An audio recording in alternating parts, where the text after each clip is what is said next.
근데 이제부터 중요한 건 대통령뿐만 아니라 집권 여당 의원들의 현실 인식일 겁니다. 이 계엄 사태를 바라보는. 그런데 오늘 최고위에서 울먹인 한 최고위원이 있었습니다. 바로 만나보겠습니다. 민주당이 얼마나 무도하게 굴고 있는지를 국민들에게 알리기 위해서 제대로 노력하지 못한 것이 결국 지난번에 계엄이라고 하는 있어서는 안 되는 일이 발생했던 것이 아닌가 이런 생각을 했습니다.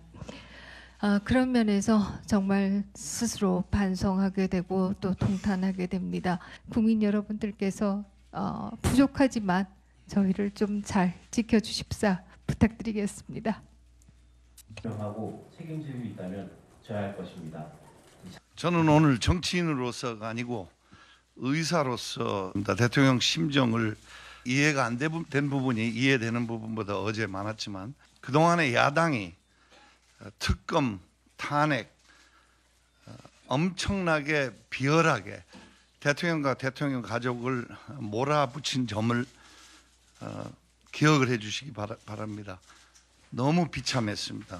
또 우리도 당정 갈등이 있어서 여러 가지 어려움을 준 거는 또 사실입니다. 어제 좀 극단적인 행동 때문에 많이 묻혔지만 200명 이상의 정상을 만나고 회사 판매원처럼 대통령께서 일을 해왔어요. 인요한 최고위원, 윤 대통령 그동안 열심히 일했다. 이런 극단적인 행동에 묻혔지만 김민전,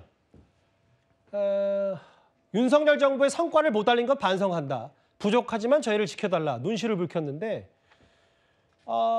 글쎄 제가 뭐 다른 설명할 수 없습니다만 제가 최고위를 지켜봤는데 김민전 최고위원이 울먹일 때 혹은 뭐 인요한 최고위원이 있을 때 한동훈 대표의 표정이나 다른 또 친한계 의원들 표정이 좋지 못했던 건 사실이에요. 어떻게 보셨어요, 저 발언들? 근데 김민전 최고위원 그날 긴박한 상황에 최고위원회 참석하지 않았습니다. 그런 본인이 좀 아팠다고 이야기를 하고 있는데요. 근데 지금 이걸 국민들이 몰라서 지금 국민들이 이러는 건 아니지 않습니까?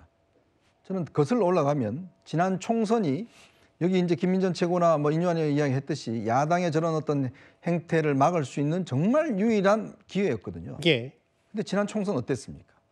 제가 거듭 말씀드리지만 대통령이 본인이 지명한 비대위원장을 임명한 지 한 일주일 넘어서 나가라, 사퇴해라 라고 이야기를 했지 않습니까? 또 이종섭, 황상무 사퇴 어떻게 해결했습니까? 결국 대통령이 끝까지 지금 사퇴를 안 시키고 있다가 문제를 더 키운 거 아니겠습니까? 그리고 또 어땠습니까? 4월 1일 날 2,000명 의료 증원 그거에 대해서 당에서 간곡하게 좀 조정을 해달라. 의료계에서도 좀 조정하면 우리도 대화 나가서겠다라고 했지만 51분 연설로 다 걷어차버렸지 않습니까? 그 결과 어땠습니까? 당시 여론조사 추이를 보면 원래 이 국민의힘이 그나마 선거 출발할 때는 굉장히 좋은 분위기였습니다. 네. 거의 과반 가까이 득표할 수 있는 그런 상황이었는데 한 사태가 터질 때마다 계속 의석수가 떨어졌지 않습니까? 근데 그거 누구 잘못입니까? 당에서 잘못했나요? 다 대통령이 그 대파 사태라든지 모든 것들이 그렇게 발생을 했지 않습니까? 저는 그걸 보면서 이게 지금 야당의 저런 행보를 당연히 비판해야겠죠. 야당도 그렇게 행보를 하는 거. 그런데 이 구조를 만든 마지막 기회를 놓쳐버린 사람이 누굽니까? 결국 지난 총선 때 당에서 그렇게 요구를 했고 여론도 그렇게 요구를 했는데 대통령이 끝까지나 우리는 다 할 수 있다. 그 4월 1일 날 마지막 의정담화하면서 결국은 모든 것들을 다 수포로 만들었지 않습니까? 그 결과가 지금 이렇게 나타나고 있는 거 아니겠습니까? 근데 그에 대해서 선거 때 한동훈 때문에 졌다? 나는 열심히 했는데 이렇게 또 평가를 또 다르게 하고 있지 않습니까? 예. 저는 그 결과에 대한 후과가 이렇게 나오고 있다는 거 다시 한번 말씀드립니다. 김민전, 인요한 대통령의 계엄 사태를 두둔하는 건 아니더라도 뭔가 항변성 얘기를 좀 했다면 어제 비공개 의원총회에서 뭐라고 했냐면 이런 얘기도 오고 갔던 모양이에요. 일부 보도에 따르면요. 조기현 부위원장님. 친윤계 의원 A, 고독한 대통령이다. 지도부는 뭐 했냐? 말벗이나 해줘야 된다. 친윤계 의원 B, 대통령이 오죽했으면 그랬겠냐? 어떻게 들으셨어요? 저분들이 어느 나라 어느 시대에 사는 분들인지 모르겠습니다. 바로 이틀 전에 자신의 당사, 국회 당사의 정책의장실 대표실의 유리창을 깨고 계엄군이 진입했습니다. 그리고 자당의 대표를 체포하겠다는 체포조가 국회 내를 활보했습니다. 그리고 나서 이 경위를 묻자 대통령이 한동훈 대표에게 한 말은 계엄 포고령 위반이니까 그랬겠지. 이런 겁니다. 그리고 비상계엄을 경고성으로 했다고 얘기하고 있습니다. 이걸 지금 할 만한 계엄이라고 지금 말씀하시는 겁니까? 그러니까 이분들 개별 한 분 한 분이 다 헌법 기관입니다.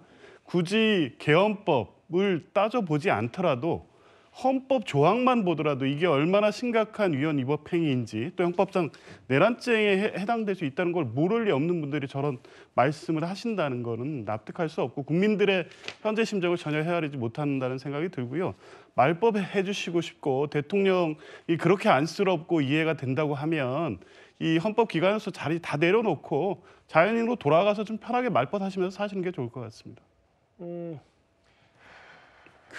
오늘 국민의힘이요, 국회 본청 로텐돌 계단에서 규탄대를 열었는데요. 민주당 의원들과 지금 마찰도 있었습니다. 잠깐 영상 보겠습니다.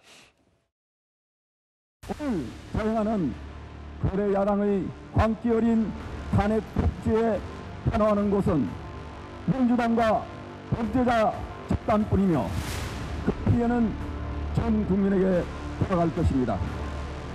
여러분. 부끄러운 줄 알아야 됩니다. 민주당 탄핵 요건도 맞지 않는 당사원장을 마구 탄핵시키려고 합니다. 부끄러워하세요.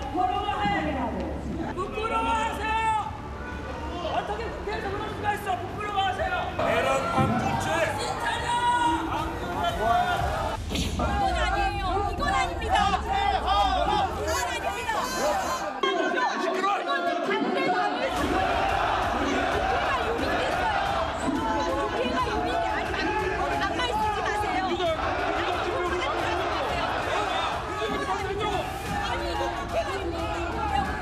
저희도 정치적 행위에 대해서 인정합니다. 근데 이거는 아니에요.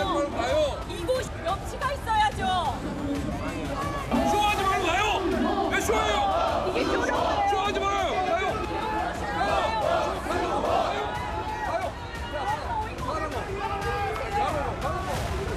방해하지 말고